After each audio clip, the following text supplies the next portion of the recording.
All right, y'all. We are here today. It's your man's MetaMú, founder of Rose City Web 3. And we got a new series for you called Internet Strangers. And we found a dope artist and creator here today for y'all. Welcome, Jay Hero. What's up with you, man? Hey, what's up, y'all? Hey. Okay, so Internet Strangers, the theme around this show is just finding random artists, creators, or whoever on the internet, trying to connect with them and make that connection. We try to make people more human on the internet, bring creators down to a level where people can see who they are, what they do, and get people excited about what you got going on, brother. So, as you know, recently I purchased one of your prints. Dope Oh print right here. You might not be able yeah, to you see still in got the it wrapped up. background. I love it. I got it wrapped. I'm not taking it out the package, bro. Until I get a frame. I'm taking it straight to the frame shop. Oh, that's But this real. is the Static X Spider-Man foil piece you did. And as a random person, a random collector on the internet, I've been on the side of the internet of Web3, which is kind of like NFTs and art collection over there. And so recently I've been trying to expand my brand outwards into more creators and more artists, not just in that realm, but in all different types of realms. Mhm. I'm an artist myself, I'm a poet and photographer, and starting to learn digital art. And I'm an aspiring comic book maker, aspiring manga maker, you know what I All mean? So I'm right. starting to slide. Interacting with your page on Twitter has had me slide more into that direction of like, creators in that area. And so I'm starting to plant some seeds. So I reached out to you because I mean, low key, I really do want you to be my mentor. Because it's something what you've accomplished is something I want to accomplish. You feel me? So Yeah. just a lot of admiration there, motivation and inspiration from you. And so let's get into who you are. Who is Jay Hero? Who are you?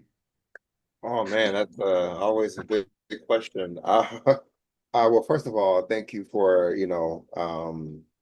m- making space for me today. Who am I? Well, I'm an artist, illustrator, writer, creator. I've been drawing all my life, writing. I have been writing on and off for well, on and off over I don't know, maybe the past decade.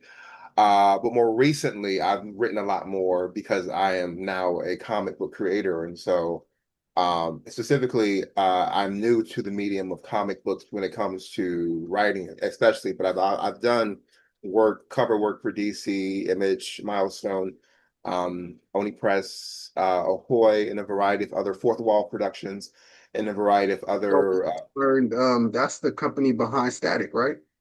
for who? Which The company behind Static Shock. Yeah, Milestone, yeah. yeah, yeah, yeah. Milestone, yeah, Just learned yep, that. Just learned that. yep, Okay, yep. so Uh-huh. And so but yeah, I've been fortunate to do have a variety of different opportunities. I've done murals, I've done um I've done work with institutions, I've taught at on a collegiate level before graphic design because I went to school for graphic design with a a minor in dance. Uh and okay, is a little dance with the art. Okay, oh I my see. God. Oh my God. Which is which is it didn't work out. But I love to dance. So moving, fast forward to today, I am here preparing for the launch of my inaugural debut comic book, Star Wielder, which I'm very excited about. So that comes out in November. I'm very excited about that too. When I was a kid, I was really into comic books. I had a huge comic book collection. Actually, just recently too, as an adult, I had a comic book collection, but I lost that because, long story short, somebody got into my storage unit. Mm. So I'm just now stepping my toes back into the comic book world, and boom, who do I find? None other than you. All So you right. you gonna be my gateway drug back into comic book world. But Okay. lately, interacting with your profile, I've been getting introduced to a lot of different black and brown creators in this space. You feel me? So it's been very inspiring to see people who look like me who are in the comic book space. Because when I was younger, it really wasn't nobody. So Yeah. it's really dope to see how tides are changing and all these independent artists are coming into the space and creators are coming into the space. It gives me a lot of motivation to be like, okay, I could do that. So how do you go from going to school, being a graphic designer to becoming an independent comic book maker? And it sounds like you have a whole organization. You got your business behind you, J Hero Nation. You got a whole community behind you. So how does one Uh, go, like a short version of the journey? How do you go from discovering this is what you want to do from that? Because they're kind of related, but kind of not. Because graphic design, you can go in a lot of different directions. You feel me? mhm. For one, I was originally trained in with when it came to my training at school in like just general graphic design, like logo making, things like that. And then they didn't really teach you a lot of the business acumen that's needed for to have a successful business. But I also specialize in logo design, brand identity design, things like that. Mhm. Um, and so, but I was always drawing. Even when I was drawing in school, they always said that, not a lot of designers know how to draw or they know how to sort of use their illustrative skills and their graphic design skills, coincidentally, so that they can work hand in hand. And so that was a strength that I had. But moving forward, I decided to lean more so into my illustration skills. So I do design here and there, but the connection between the graphic design and what I do now when it comes to being a writer and a illustrator, of course, is storytelling. It's all about telling a story. What message are you trying to convey to your audience? Who is your audience? Mhm. Um, what platform are you using to convey that message? And asking those questions allows you to tell a story or a version of a story that helps you get the message across that you want to get across. Okay. Okay. So I'm assuming through that storytelling, what format or medium are you doing that storytelling to be discovered by, these studios that you work for, or is it more that you're getting discovered, or is it more that you're like shipping your product out and you're, doing, interviews or auditions, or how do you bridge that gap from, storytelling on your own to now starting to get connected to studios or people are starting to notice you or not notice Yeah, I mean, I'll be honest, it's a challenge to even get noticed. That's something that I'm still trying to work on myself because it is a highly competitive market for one. Also, you have to be wear multiple hats. You have to know how to be market yourself. You have to know how to be manage your website if you don't have anyone doing that for you too. You have to know how to do email campaigns if you don't have anyone doing that for you too. So both fortunately and unfortunately in some cases, because honestly, there are some days where I would just want to draw or I want to write. And I would rather delegate those things to someone else. So that's another thing too. I'm not at a point yet where I can hire other people outside of maybe a few projects here and there, independent projects, but where I can have someone have employees yet. I'm not there yet for Hero Nation, but it is something that I do want to, strive to have in the future when it comes to, growing my business and stuff like that. But I think right now I'm at an interesting point where, with the debut of Star Builder, I'm trying to decide, what this means for my studio and, how that's going to change what I produce through the studio, possibly, or maybe clarify it even more. So yeah, when I say that, I mean that I've been trying to do less fan art because although it's profitable, people buy stuff that they're familiar with, especially if you go to cons. They buy the Spider-Mans, the Nubius, the Storms, all that stuff. But they also buy original stuff too. So this is something I always advocate for people who are struggling or deciding whether or not to sell original pieces at conventions or stuff like that. People love original stuff, especially if there's a story behind it. Because if they see original piece, they would ask, "Who is that?" Which is what happens with my art. And they say, what's the story behind this? And I tell them it's the story behind it. And then they say, you know what? Well, you got me. And then it helps if you have a story behind your art too. So I've been trying to, eventually I want to have more original stuff more than my fan art. I want to have more original stuff than fan art so that I can eventually get out of that, for the most part, but I'll still do it. But my drive is to tell more powerful original stories that are impactful, that resonate with people emotionally, that are timely, that represent sort of the core experiences of the human experiences emotionally. And so, um, yeah, that's what I hope to do through my studio, but especially through the lens of Black people. I do focus on other for people of color as well, but it's primarily through the lens of Black people. And so, yeah. Yeah, I love that about some of your content, some of your storytelling, and some of the profiles that kind of hover around your profile, kind of retweet your stuff. I like that. I like that push and that move. I think representation is really important, and it's not everything always, but it's definitely, especially in my journey, just seeing you gives me more motivation. You feel me? So I think that's an important piece. How does an artist, let's get a little bit into the nitty gritty. How does an artist um, go from just being an independent artist? It sounds like to get into the industry, you started like with some fan arts. Maybe that's getting up your community, getting up, your clout a little bit around people. Okay, this is what he can do. This is his chops. So how do you go from doing fan arts to creating a studio? What does that process look like? I mean, I'm still in the process of like registering everything and getting Yeah, that officialized and certified, but you just do it. You wake up one day and you make a decision. You don't wait, for something to come to you. You just yeah, do it. You got yeah. to put in the work. Did And did you have a mentor? Did somebody guide you, or you just like researching? Like, what is it like for somebody who might be an artist in your style of art? What's like the first steps? You just get up and Google, like, okay, I want to start my studio, like, or yeah, do you you ideate. reach out? Are you cold calling people? Are you trying to talk to people? Are you trying to find a mentor? Like, what does that look like? I have mentors, a variety of different mentors in different aspects, from writing to someone who's more community tied locally, and yeah, other aspects as well. But like I said, you make a decision to start. That's the first thing. And then you ideate, you brainstorm, you think about your name, your mission. But I think first and foremost, once you did make that decision to start, you have to ask yourself why.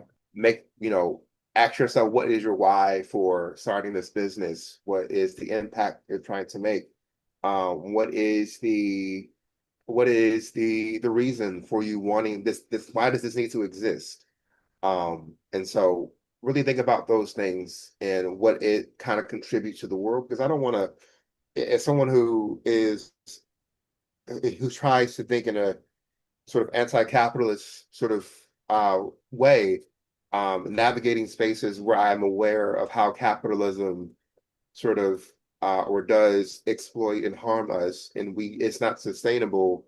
I do believe that, outside of making money, we have to, and I know we have to exist in this society, in this space. Um, I do believe we have to also find emotional and maybe spiritual or other reasons outside of the money making that help us, that keeps us going when it comes to the business of things.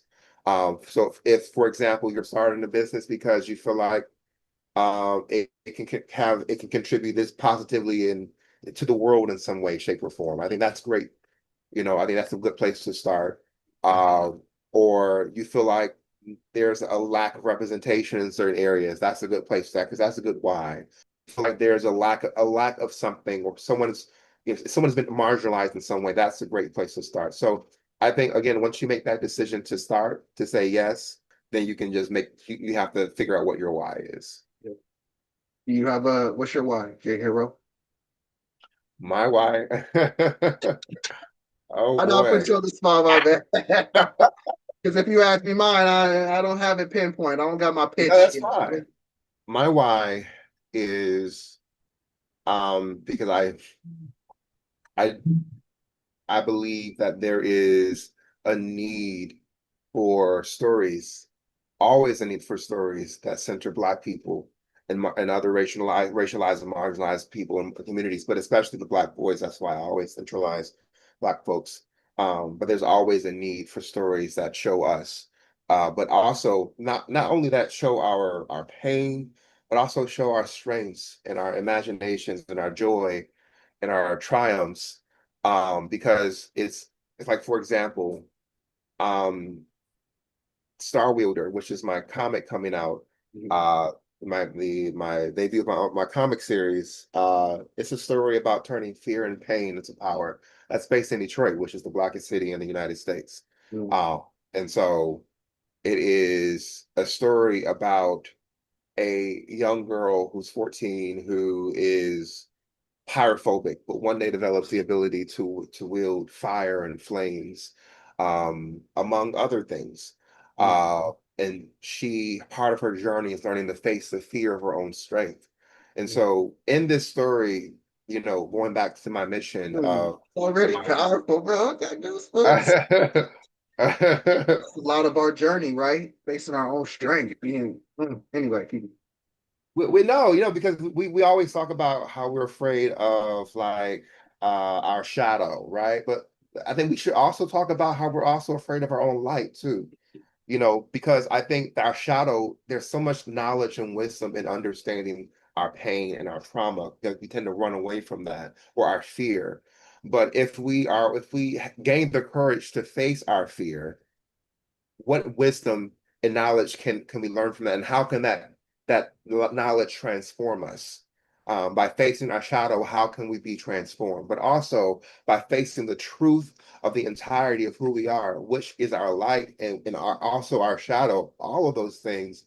Um, what does it mean to hold all of that, to hold your strength, especially for someone like her who has the ability to wield the power of the stars. And so what does it mean for someone with this with this ability? And I think, again, the story is about turning fear and pain into power. We won't just see that through the character, but also through the city, Detroit. Like I said, Detroit in my story is a community that is courageous, that is resilient, like Detroit is, and full of people who love each other, who look out for each other, care about each other. And so to see them go through the pain that they've gone through and to come out on another side of that, we get to see this Detroit as a character grow with the character Kiara, which is the main character too in the story. And so again, going back to my why, so creating stories that show our voices in ways that maybe people have never thought about or seen before, but also to help people and even myself imagine futures and versions of our reality that challenge our current way of thinking so that we can imagine and build a world outside of capitalism, outside of the need for police or prisons, or outside of the need for war or military, outside of the need for just corrupt governments and things of that sort. What does it look like to self-determine our humanity collectively in a more righteous way?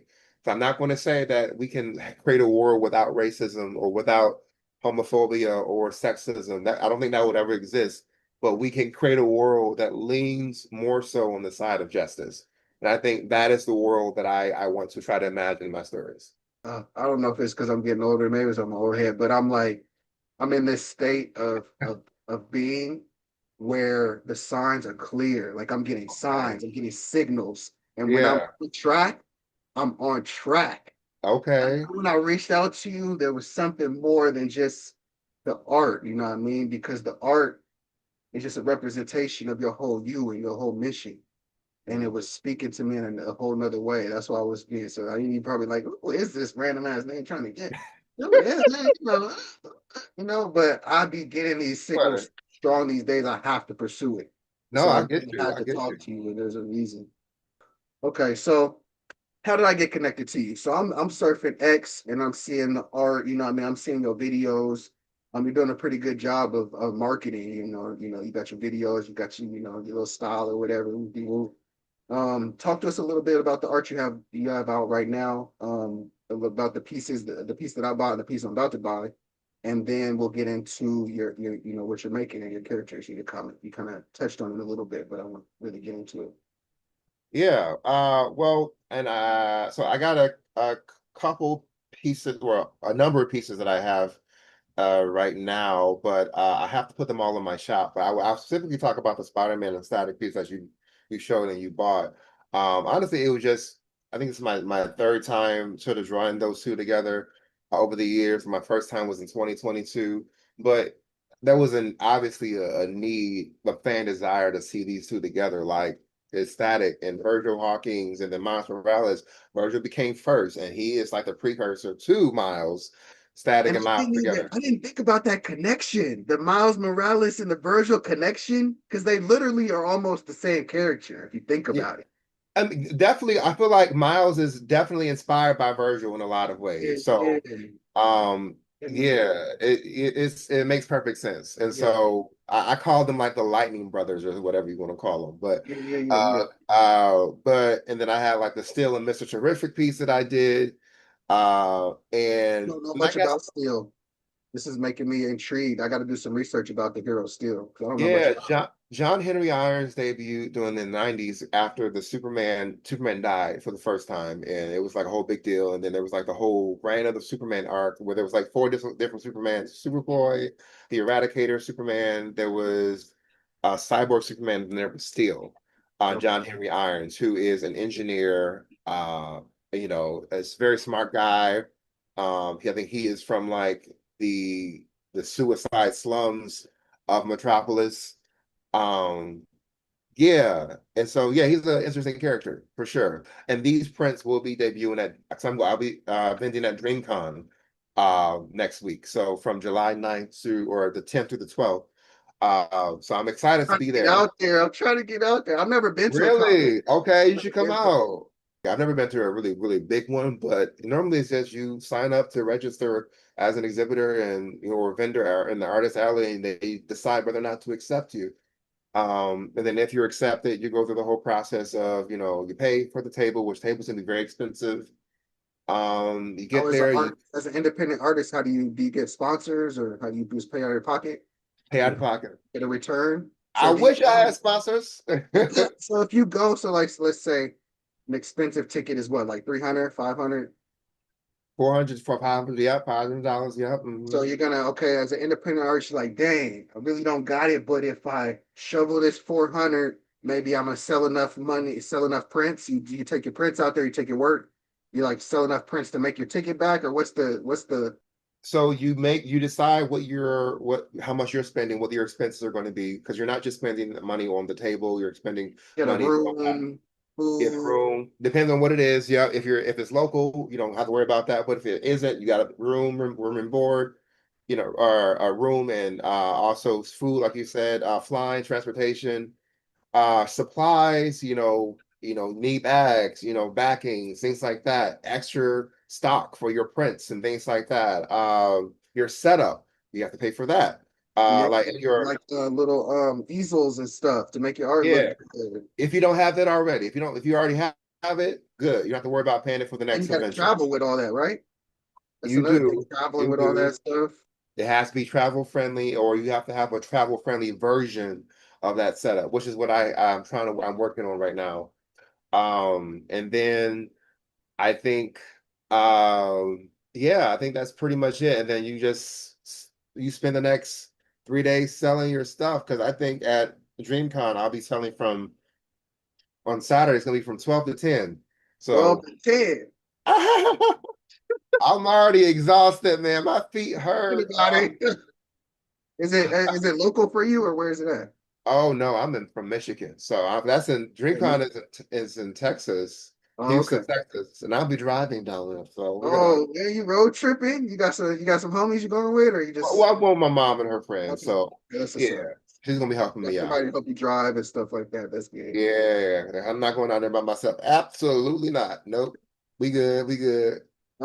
So as an artist and so you're trying to get to DreamCon right now. You're fundraising for DreamCon, so you're selling your prints and stuff. You're doing a real big push on Mhm. social media. What are the other social medias you push on other than X? I do have threads. I do have Threads. Instagram.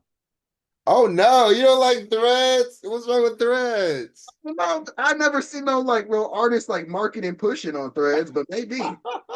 Well, You this know, is more I recent. jumped on it when it first came out, but then it wasn't doing nothing for crypto Honestly, Twitter, so I jumped off. I'm gonna say this. Like I just recently we got reacquainted on it in the last couple few weeks or Yeah. month. So I'm like, wow, this is actually kind of popping on here. Okay. And people are It's a responding to plug my post. for you artists out there. Threads is a Yeah, plug. get on threads, get on Or the threads. J Hero. And I still call it Twitter. I know people call it X, I but still call like, it Twitter. I still Twitter. yeah, Twitter. but I use Twitter has always been like it's still even for my Kickstarter, it was very helpful to raising the funds for that. Yeah. But then also Facebook, of course. But well, not my. I guess I wouldn't. I guess I'm not plugging my personal Facebook. Don't follow me on Facebook. Never Yeah. mind. Uh, but I do have business Facebook pages for Hero Nation. Okay. But I do also, if you want to follow me for sure, Instagram is the place to go. Twitter at IMJAYHERO. I'm J Hero. Okay. And then Threads. Okay. I was Blue Sky, but I haven't been on Uh, there in like months. I don't know what's going on over exactly. Exactly that. Like, yes. Let's get into your creation. So you say you're creating a comic right now, right? Hmm. So plug the comic. What is it? You kind of gave us a little bit about it, what's it about, but give us a little bit about the inspiration, why you started this comic, and his character, and where you're gonna go with this comic. Yeah, absolutely. So, like I was saying earlier, the comic is called Star Wielder.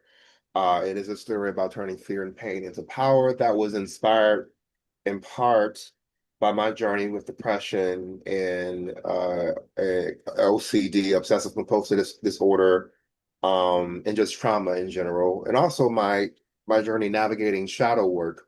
Um, and then I took that, that sort of those experiences, and I tied it to a piece of original art that I did back in 2017, where I did I bought a tablet, which I still have the tablet that I used back then. And my first drawing on that tablet was an original piece, and I called it the Star Wielder. Mm-hmm. It was a little girl who could wield the power of the stars. She had these like big gauntlets and big hair. Her name Yeah. was Kiara J. And so, I don't know if you're still on Facebook, but Facebook like shows up like these memories of like from years ago. And it Yeah. popped up. I was like, it was like back in like 2021, 22. Yeah. And I was like, interesting. I kind of want to do something with this because I was itching to tell a story. Yeah. Um, and I said, well, let's create something from this. I want to build on this even more. So I got to work and thought about my experiences and kind of story I wanted to tell. And I did a bunch of concept art. I went through the good and the bad ideas and I did a bunch of ideation. Yeah, it was a lot. And then fast forward into You have a from soundboard? Do you have homies? Is that your family who's helping you with that, or is that just you in your mind? You're doing the soundboarding? oh, well, I definitely had, my friends and family at the time helped me, bounce off ideas and stuff like that. But for the most part, it was me in my head or me, posting stuff on my board. But I always, ran ideas by my people who I trusted, with that information. Yeah. Um, and then fast forward into 2026. Now back in 2023, I did a 10-page short comic for Star Wielder for that was a part of an anthology called We Belong. I think it was Mm. one of the first Black sci-fi fantasy anthologies of books. And then that was while I was working on the graphic novel. It was going to be a graphic novel at first because originally the story was going to be like 200 or something pages, but my writing mentor was like, no. And so he said you need to calm that down a little bit, and so I did. So I calmed it down to like 100 or Quickly, something. what's the technical? Because I started getting into it, and there's like technical around if you're gonna do a Uh, comic, if you're gonna do a graphic novel, certain amount of pages are ideal. Like, yeah. So normally comics are around 24 to 32 pages of story, I believe.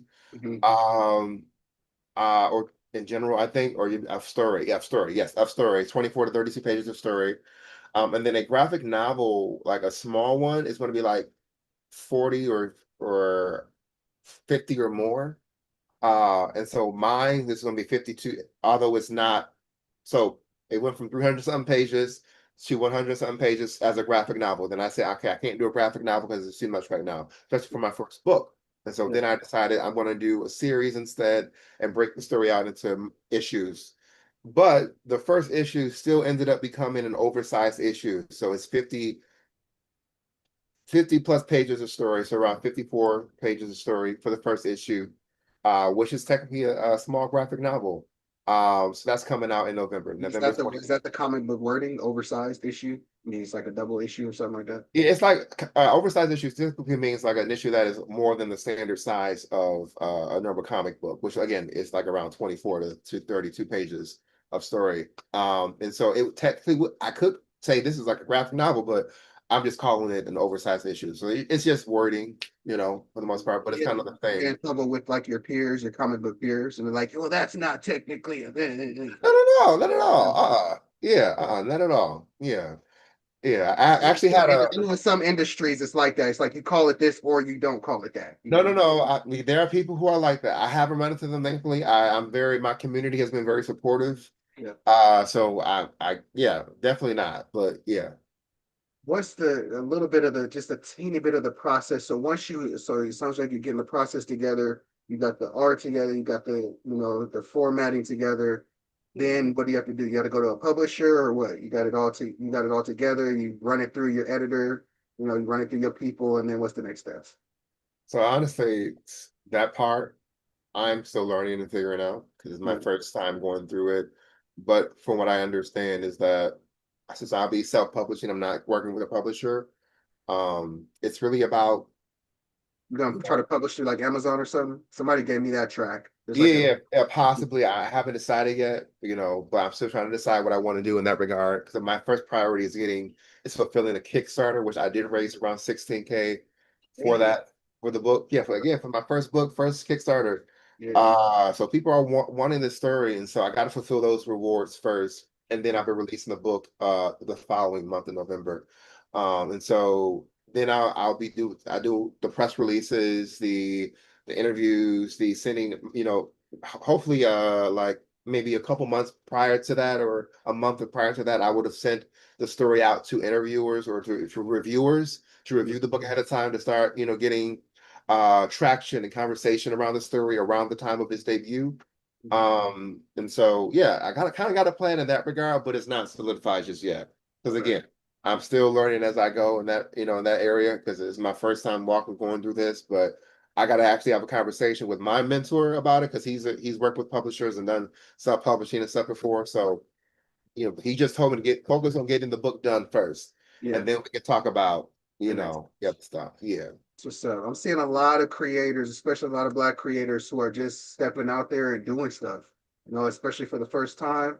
I know I'm doing some stuff for the first time, and it sounds like you're doing some stuff for the first time. So I think being able to see us doing stuff is really inspirational. You know what I mean? It motivates people to be like, dang, I ain't never did that. And I don't really have a lot of people around me who've done it. You know what I mean? Maybe I could find some mentors or find a couple people here and there, but I'm just gonna try to do it.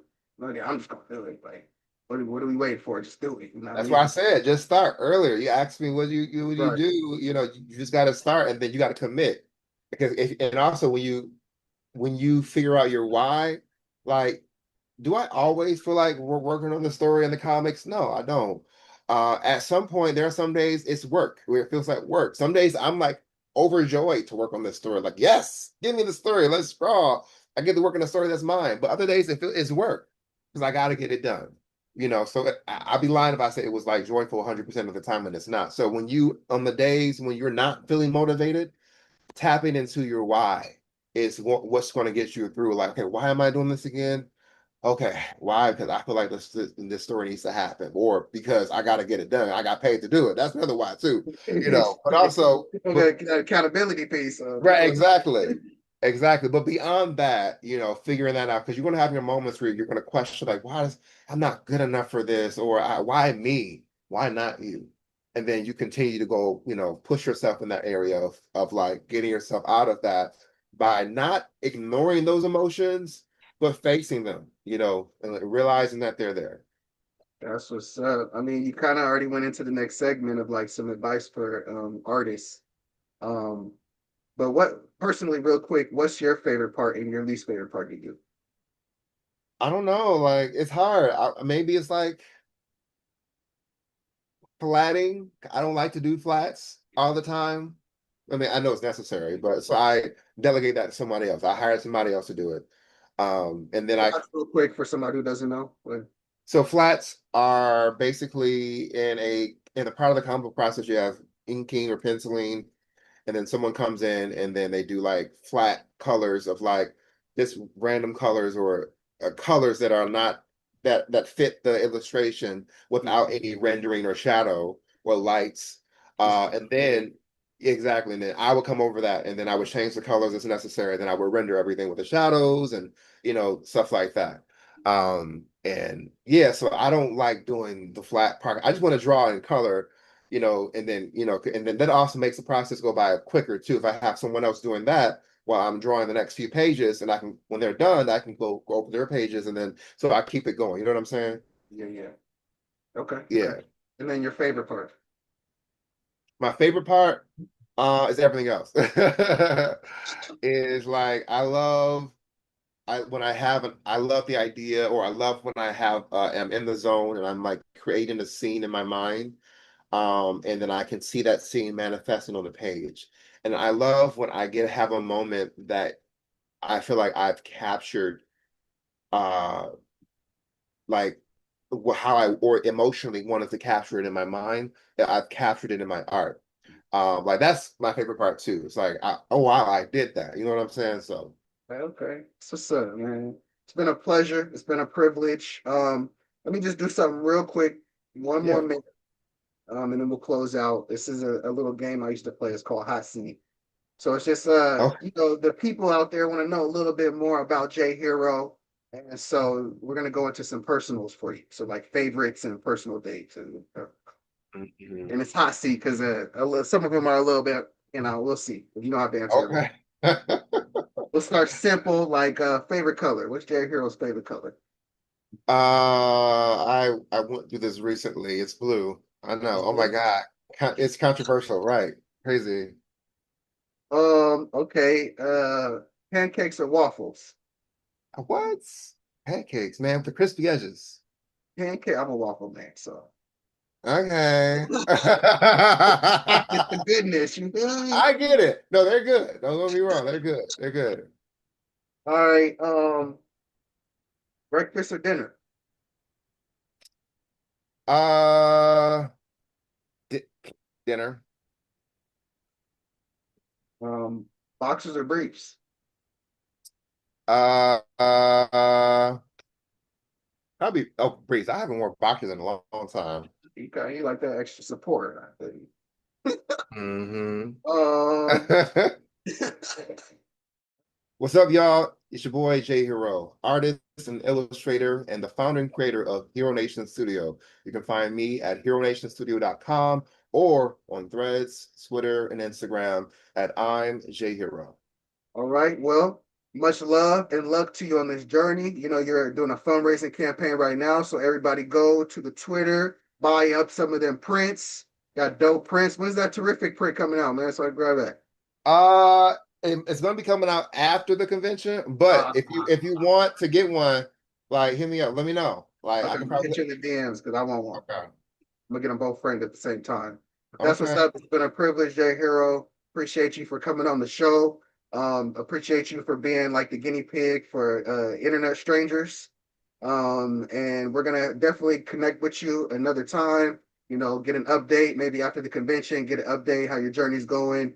And we're just gonna continue following you along this journey, bro, and supporting you any way we can. So. Next on Internet Strangers. What kind of person had to exist before Latasha could become everything we're looking at right now? Oh, what an amazing question.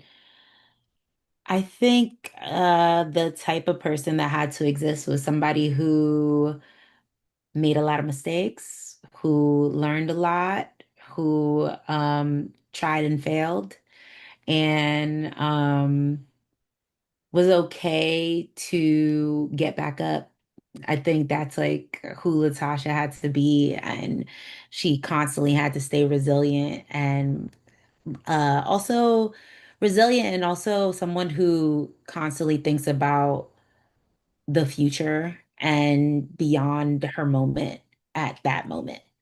So yeah, that's who Latasha had to be.